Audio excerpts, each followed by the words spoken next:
national carrier Kenya Airways. The partnership will see KQ fly all the national teams. Meanwhile, the sports registrar is adamant that all candidates seeking elective positions in the forthcoming National Olympic Committee of Kenya NOC elections have to be vetted, even as some claim vetting is not a requirement. A sports status press briefing held here and addressed by the sports PS Peter Kaberia at the sports ministry offices, addressing several issues, among them Kenya's commitment to host the African Nations Cup CHAN, National Olympic of Kenya elections, as well as the sports fund. Top on the agenda was good news to all sportsmen and women whose national team travel all over the world is set to get easy. A partnership between the ministry and national carrier Kenya Airways is set to sort out the never-ending air ticket struggles.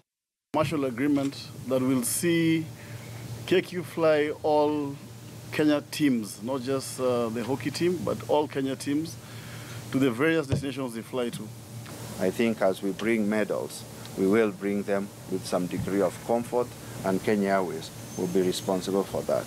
The partnership will run for a year, a period which will be used as a trial ahead of an expected long-term partnership. Kenya Airways flies the Kenyan flag all over the world.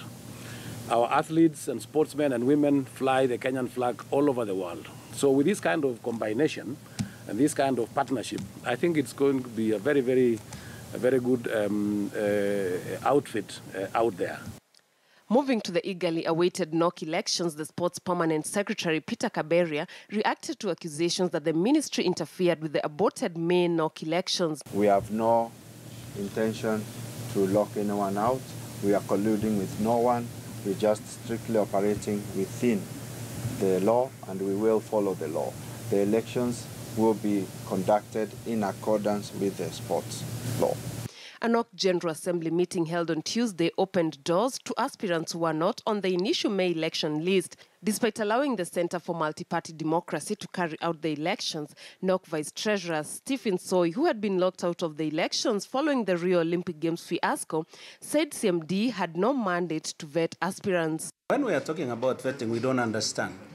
What vetting are you talking about? It, however, seems like that will be a bone of contention if the sports registrar Rose Wasike's response is anything to go by. The three officials and the other officials who are required to be vetted should be vetted. Otherwise, the results will be null and void.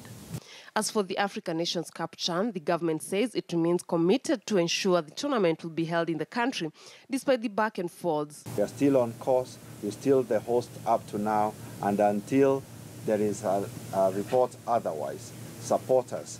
Let us make sure that Kenya hosts this, because it's a great opportunity for us. The Confederation of African Football shifted its attention from the facility's readiness to the current political situation. Is CAF making it hard for Kenya to host the tournament? We ask FKF President Nick Mwendwa. Nakwambia wangeshatoka mwezi wa 4 mwezi wa 5. Lakini kwa sababu wanataka kuja Kenya Nairobi haswa, wamesema tujaribu bado. Lakini lazima uelewe kwamba hawawezi kungojea Kenya mpaka mambo hayawezekani. A final verdict on CHAN will be made in Cairo during a CAF ExCom meeting set for the 23rd of this month. Lynn Washira, KTN News. And that's why we leave it on the broadcast this Thursday night. Bottom line, Africa with Yusuf Ibrahim begins shortly on KTN News. For all of us